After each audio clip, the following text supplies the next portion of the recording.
माधव नाम के senior police officer से सवाल जवाब करके आया था, पर बाहर उसे आफताब मिल गया और मनु के एक और प्लान को एग्जीक्यूट करने पर बात होने लगी। दोनों एक बेंच पर बैठ गए। रात के 12:30 हो चुके थे। मनु ने राकेश के लिए पिंक कलर का गूगल पिक्सल 9 भेजा था। राकेश ने तुरंत उसमें अपनी सिम डाली और चालू होते ही वाइफ को फोन लगाकर बता दिया कि वो कल दोपहर तक आएगा। अब जाके सांस में सांस आई भाई। क्यों, क्या हो गया? तेरा ब्याह हुआ है? नहीं, अभी तक तो नहीं। फिर तुझे बता के क्या फायदा? तेरी समझ ना आएगा भाई। दिन भर चाहे जहां मर्जी घूमते रहो, लेकिन रात में सीधे घर नहीं जाओ तो घरवाली खूंखार बिल्ली बन जाती है। ऐसा सुना तो मैंने भी है, पर तुमने ये रिस्क ही क्यों लिया? घर से निकलते टाइम ही बोल देते कि मैं शायद आज रात ना आऊं, सुबह आ जाऊं। अबे चल, घरवाली को बता तू कि रात को नहीं आऊंगा, ताकि वो किसी और को बुला के मौज करे। तुम्हारी वाइफ का किसी के साथ अफेयर चल रहा है? सीरियसली? अरे नाना, ऐसा कुछ ना है भाई, पर मौका ही क्यों देना। मैं रात को नहीं आऊंगा ऐसा मैं तभी कहता हूँ जब मुझे हर हाल में रात को घर पहुंचना होता है। वाह, ताकि रंगे हाथों पकड़ने का मौका मिल जाए।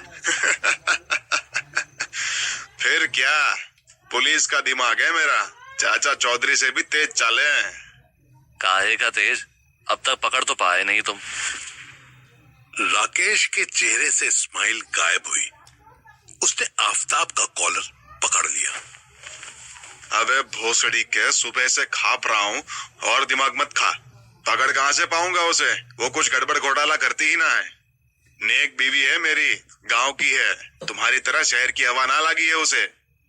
आफताब मुस्कुराया और धीरे से बोला, अच्छा, जब ये बात पता है तो फिर जिस रात घर नहीं आना होता उस रात बता के क्यों नहीं आते? तब क्यों घबरा जाते हो? राकेश ने कॉलर छोड़ दिया और सोचने लगा। क्या फर्क पड़ता है, बताया बताया, नहीं बताया नहीं बताया। और फोन ना टूटा होता तो शाम को ही बोल देता। फर्क पड़ता है दरोगा जी, फर्क इंतजार का पड़ता है। उसने तुम्हारा इंतजार किया होगा, उसने तुम्हारे लिए खाना बनाया होगा। जैसे तुम बता रहे हो कि गांव की है, उसने अब तक खाना खाया भी नहीं होगा कि तुम आ जाओगे तो तुम्हें खिला के खाएगी। किसी को भूखा रखा है तुमने, सिर्फ अपने बेहुदे पुलिस के दिमाग की वजह से। राकेश का मन तो हुआ कि वो आफताब का यही इनकाउंटर कर दे, पर वो सिर्फ घूर कर रह गया। आफताब जानता था कि जो वो कहना चाहता है वो इसकी समझ में नहीं आएगा, पर फिर भी अपनी भड़ास निकालने के लिए आफताब ने सब बक दिया। कहानी घर घर की करना बंद कर। वो बता, तू जिसके लिए यहाँ पर आया है, मन्नू ने कैसे कही कि साजिद फेमस हो जाएगा? बता। मन्नू साहब का कहना है कि शिवानी जी पहले से ही धोखेबाज आदमियों की नफरत में डूबी हुई है। जैसे ही उन्हें पता चलेगा कि कोई साजिद है जो लड़कियों के साथ ऐसा कर रहा है, वो वैसे उसका शिकार करने के लिए अपने बिल से बाहर आ जाएगी। हमें बस इतना करना होगा कि रतलाम और उसके आसपास के एरिया में जहां शिवानी जी ट्रेन से उतरी थी, वहां ये अफवाह फैलानी होगी कि साजिद घूम रहा है। इस बीच अगर वो मुंबई पहुंचने में कामयाब हो गई तो वहां उनका फेवरेट शिकार अवेलेबल है ही। मन्नू साहब खुद को बकरा बनाकर शिवानी को पकड़ने के लिए राजी हैं।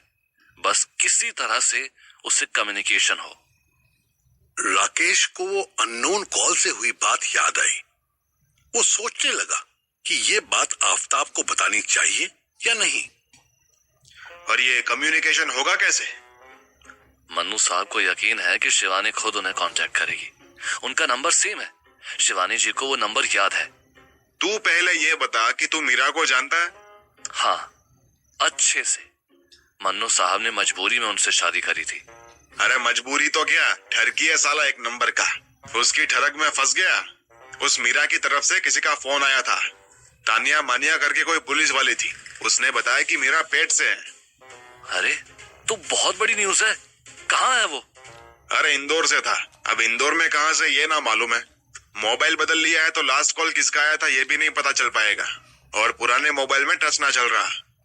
कोई बात नहीं, ट्रेन बस तो चल रहे हैं। आइए हम तुरंत इंदौर के लिए निकलते हैं। बावला हो गया है के? ना जान ना पहचान, ऐसे ही किसी ने चुतिया काटने के लिए फोन किया हो तो?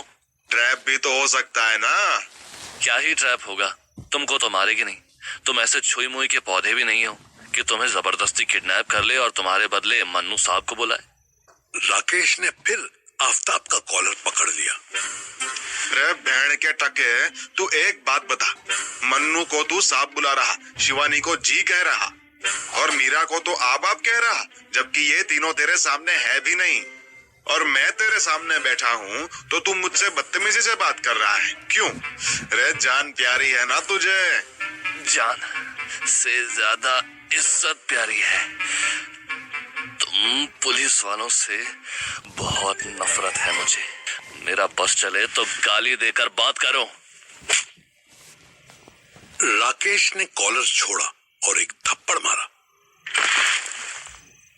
आफताब बेंच से नीचे गिर पड़ा। इस हरकत के बाद तो अब मैं तुझे तू करके बुलाऊंगा राकेश। राकेश और मारने के लिए लपका। तेरी बहन की। इससे पहले कि आफताब अपना बचाव करता, राकेश का फोन बज गया। कॉल उसी अननोन नंबर से आई थी। उसने आफताब की तरफ हाथ बढ़ाया। आफताब ने हाथ इग्नोर किया और खुद ही बेंच का सहारा लेकर उठ गया। इधर दिल्ली के बढ़िया प्राइवेट हॉस्पिटल के बेड पर लेटा गौरव बुरी तरह बोर हो रहा था। उसने अपने स्क्रीन टाइम चेक किया तो पता चला वो पिछले 13 घंटों से फोन चला रहा था। आंखों में जलन होने लगी थी, सर दुखने लगा था। उसने फोन किनारे रख दिया और मनु के साथ अब तक गुजरी एडवेंचर्ड लाइफ के बारे में सोचने लगा। मन्नू के साथ रहने पर फटती तो बहुत बुरी है, लेकिन मजा भी बहुत आता है। मैं घर से बाहर ऐसा निकला हूँ कि अब घर जाने का मौका ही नहीं मिलता।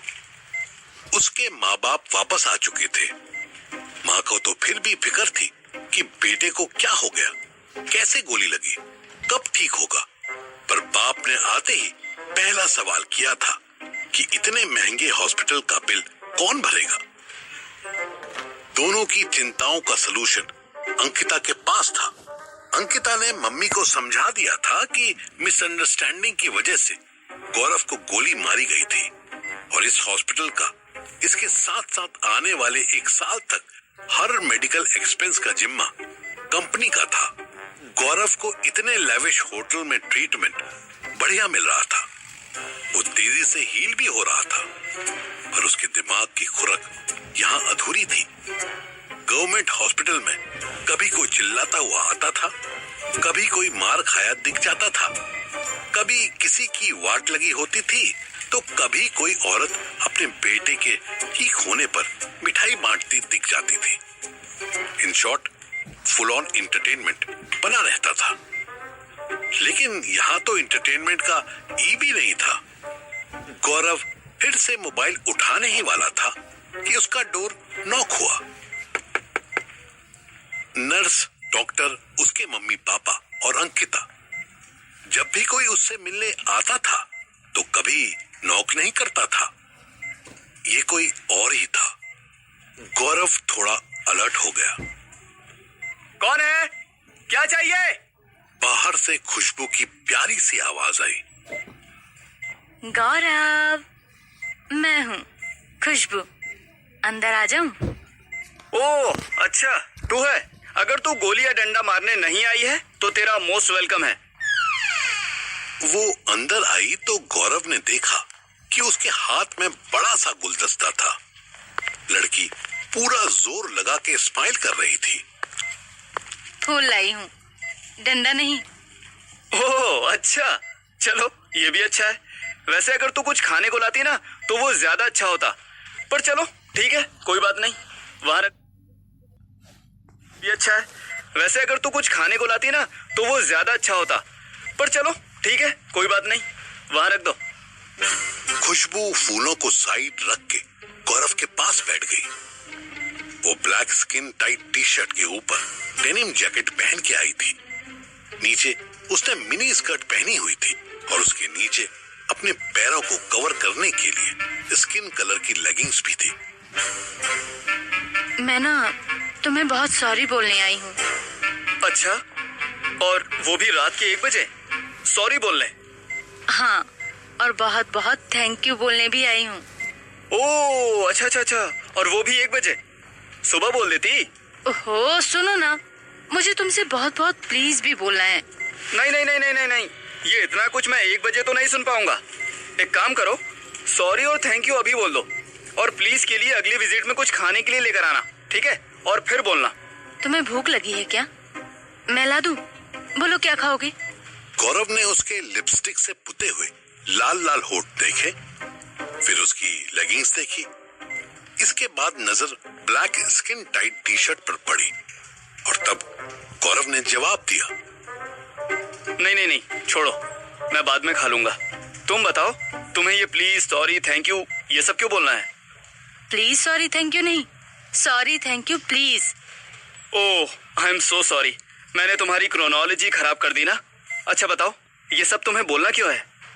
सॉरी इसके लिए कि मैंने तुम्हें मारा। मैं सिर्फ डराना चाहती थी, लेकिन आई एम ट्रूली सॉरी। ठीक है, एक्सेप्टेड। आगे बोलो। थैंक यू इसलिए कि तुमने मेरी इतनी बढ़िया जॉब लगवा दी। Thank you thank you thank you so much. ठीक है, मेंशन नॉट। आगे बोलो, पॉइंट पे आओ। अरे ऐसे कैसे पॉइंट पे? मतलब कैसे बोलूं? हाँ, जब तुम मुंह खोलती हो ना तो उसके अंदर एक जीभ होती है, जीभ की हेल्प से बोलो। मुझे ना जॉब तो बहुत अच्छी मिल गई है, पर पता है ना तुम्हें कि नोएडा में रहना कितना मुश्किल है। तुम अंकिता मैम से कहकर मुझे एक फ्लैट दिलवा दो ना प्लीज। ओह अच्छा, बस इतनी सी बात है। 2 BHK सही रहेगा या फिर और बड़ा चाहिए? 3 BHK बेटर है। कभी कोई गेस्ट आने वाले हुए तो उनको भी। अच्छा, एक अकेली तू और तेरे इतने सारे गेस्ट आएंगे कि 3 BHK भर जाएगा? वाह मेरी जान। चल खैर कोई बात नहीं, पर ये तो बता कि मुझे इसमें क्या मिलेगा? खुशबू के चेहरे पर ठर की स्माइल आ गई। क्या चाहिए तुमको? मेरी चेस्ट पे देख रही है, ये जहाँ मेडिसिन लगी है और पट्टी बंधी हुई है। हाँ हाँ, यही तो गोली लगी है ना तुमको? लगी थी। बस तू यहाँ मत टच करियो, बाकी कोई भी लोकेशन मत छोड़ियो, ठीक है?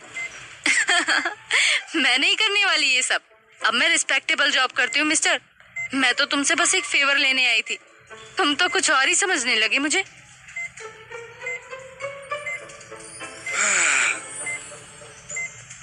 गौरव ने एक गहरी सांस ली और कैजुअली बोला, चल ठीक है, 1000 रुपए भी दूंगा कैश, प्लस फ्लैट तो तुझे मिलेगा ही। खुशबू के चेहरे पर फिर चमक आई। नहीं, 2000। अबे चल ना, जा यहाँ से, कोई फ्लैट नहीं मिलने वाला तुझे। गौरव को जो चाहिए था वो उसे मिल रहा था, टाइम पास। खुशबू सच में घबरा गई। उसे लगा कि गौरव का मूड बदल रहा है। वो बहुत लड़कों के साथ रह चुकी थी। उसे पता था कि एक बार लड़कों का मूड हट जाए तो फिर उन्हें किसी भी चीज के लिए कन्विंस करना मुश्किल हो जाता था। उसने झट से गौरव के ब्लैंकेट के अंदर हाथ डाला और धीरे धीरे ऊपर ले जाने लगी। अरे तुम तो गुस्सा हो गए, इतनी जल्दी रूठने नहीं दूंगी तुम्हें। गौरव ने मुस्कुरा के आंखें बंद कर ली